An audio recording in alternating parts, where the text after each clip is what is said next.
Mock test NDA exam में बहुत important role play करते हैं। आप ये मान लो कि जो आपने मेहनत करी है तैयारी करने में वो एक तरफ और मॉक टेस्ट लगाना एक तरफ। क्योंकि है क्या ना, इतना ज्यादा जो सिलेबस है वो कभी भी 100% पूरा तो हो नहीं पाता है बच्चे का। तो आपने जो पढ़ा है उसको सही तरीके से पेपर में आप एग्जीक्यूट कर लो, ये अपने आप में एक आर्ट है। तो सबसे पहले तो आपको भाई साहब पता होना चाहिए कि एलडब्ल्यूएस ऐप में हमने free of cost mock test निकाले हुए हैं। आप जाओगे एनडीए सेक्शन में जाओगे तो आपको फ्री मॉक टेस्ट की सीरीज मिल जाएगी, एकदम जीरो कॉस्टिंग है। ऐसे ही हमने फ्री एनडीए का कोर्स भी निकाला हुआ विजया बैच, जिसमें सारा कंटेंट प्री लोडेड हमने आपको दिया हुआ है। आप वहां से वो भी देख सकते हो अगर आपको कुछ रिवाइज करना है तो। और इसके साथ साथ अगर कोई बच्चा चाहता ये है कि मुझे तो chapter wise, section wise and उसके अलावा extra full length mock test prepare करने हैं, तो रफ्तार टेस्ट सीरीज एग्जिस्ट कर रही है एलडब्ल्यूएस पे, बहुत ही मिनिमम कॉस्टिंग में। वहां से वो चीजें भी प्रैक्टिस कर सकता है अगर चैप्टर वाइज और थोड़ा जिसको बेटर करना हो तो सबसे पहले चीज तो आपको ये पता होना चाहिए। तो आप वहां से वो प्रैक्टिस तो करें ही करें। अब मैं आपको इंपॉर्टेंस ऑफ मॉक टेस्ट समझाने वाला हूं कि भाई साहब देखो, इस बात को समझने की कोशिश करो कि एनडीए एग्जाम में ना सिलेबस एक्चुअली बहुत ज्यादा है। जैसे मैथमेटिक्स की बात करें, 120 क्वेश्चन है।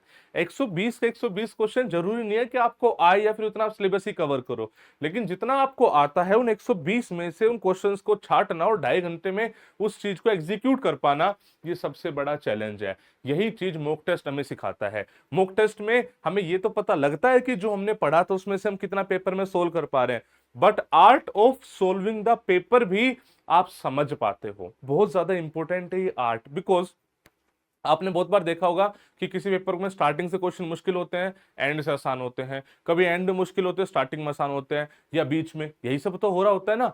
तो भाई साहब ऐसे में बेस्ट स्ट्रेटेजी क्या रहे, पेपर को कैसे अटेम्प्ट करे, आगे से करे, पीछे से करे, बीच में से करे, ये आपको मॉक टेस्ट सिखाता है। कुछ ऐसा नहीं है कि स्टार्टिंग से करेंगे तो फायदा है, लास्ट से करेंगे तो नुकसान है, ऐसा कुछ भी नहीं है।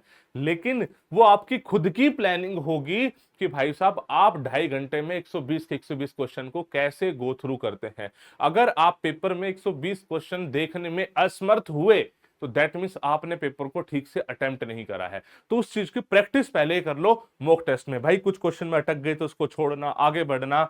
अगर आप 120 क्वेश्चन पूरे पढ़ लोगे और आपने ठीक ठाक तैयारी करी होगी तो आपको गारंटी दे रहा हूं मैथमेटिक्स में आप रुकोगे नहीं।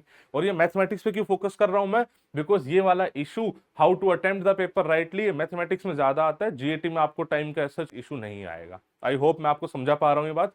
इसके अलावा एक चीज ये भी बहुत ज्यादा इंपॉर्टेंट हो जाती है कि जब आपने मॉक टेस्ट लिया तो भाई साहब उसका एनालिसिस आपने करा या नहीं करा। जैसे कुछ क्वेश्चंस होंगे जिसमें आप 100% श्योर होगे कि हाँ यार ये तो मैं सही करके ही आया हूं। आप एनालिसिस के बाद ये जरूर देखना क्या वो क्वेश्चन एक्चुअल में 100% श्योरिटी थी, यहाँ पे आप कितनी एक्यूरेसी मेंटेन कर रहे हो। ऐसा तो नहीं है कि इसमें भी आपके 10-20% गलत हो जा रहे हैं। उसके बाद बहुत सारे क्वेश्चंस ऐसे होंगे जहां पे आपने गैस मारा होगा। अच्छा देखो मेरी बात सुनो, ब्लाइंड तुक्के या ब्लाइंड गैस ऐसी कोई चीज आपको नहीं करनी है। अगर आप ऐसा करोगे तो आप नेगेटिव में जाओगे फॉर श्योर, मैं गारंटी दे रहा हूं। आपको ऐसा नहीं करना है। आपको एस्टिमेटेड गैस मारना है। जब भी आप 50% श्योर हो जाओ, यानी 4 में से 2 ऑप्शन आप 100% कॉन्फिडेंस के साथ एलिमिनेट कर लो, माइंड माय वर्ड 100% कॉन्फिडेंस के साथ एलिमिनेट कर दो, तो आप पेपर में क्वेश्चन अटेम्प्ट जरूर करो, चाहे आपको बाकी 2 ऑप्शन में से कुछ भी ना पता हो। लेकिन अगर आपको कुछ नहीं पता है तो ब्लाइंड गैस ना मारे, गारंटेड आप नेगेटिव में जाएंगे। बात हुई क्लियर आपको? समझ में आ रही है ना मैं क्या समझाना चाह रहा हूं। लेकिन अब इसमें भी एनालिसिस में बच्चा गलती क्या करता है कि जो इसमें ठीक हो जाता है, सपोज करो ऐसे 10 क्वेश्चन थे, 10 में से आपने 50% प्रोबेबिलिटी वाले, आपके 3 ठीक हो गए, 7 गलत हो गए। लेकिन अब ओवरऑल देखे तो मामला पॉजिटिव ही, आपका नेगेटिव कुछ नहीं हुआ है ना, इतना कुछ नेगेटिव नहीं हुआ। लेकिन बच्चा क्या मानता है कि ये 3 क्वेश्चंस तो मुझे आते ही थे भाई, और मैं तो जितने भी ये एस्टिमेटेड गेस मारता हूं वो मेरे तो सारे गलत हो जाते हैं। बिकॉज जो वो सही हुआ, जो उसके सही हो गए ना, उसको तो अपनी नॉलेज मान लेता है, और जो गलत हो गया उसको अपनी किस्मत खराब मान लेता है। आर यू अंडरस्टैंडिंग में बोलना क्या चाह रहा हूं? तो एनालिसिस प्रॉपर करना बहुत जरूरी है। इस चीज को भी चेक करो और एक्चुअल एक्चुअल फिगर्स पे रहो। किसी भ्रम में जीने की जरूरत नहीं है कि भाई मेरे तुक्के ठीक हो गए, ये सब नहीं। आपने कितने क्वेश्चन ऐसे थे जो आपने एस्टिमेटेड गैस मारे थे उसके बाद ठीक हुए हैं, कितने ऐसे जो आप 100% श्योरिटी के साथ सही हुए हैं, तभी आप एक्चुअली ये बता पाओगे आप स्टैंड कहां पे कर रहे हो।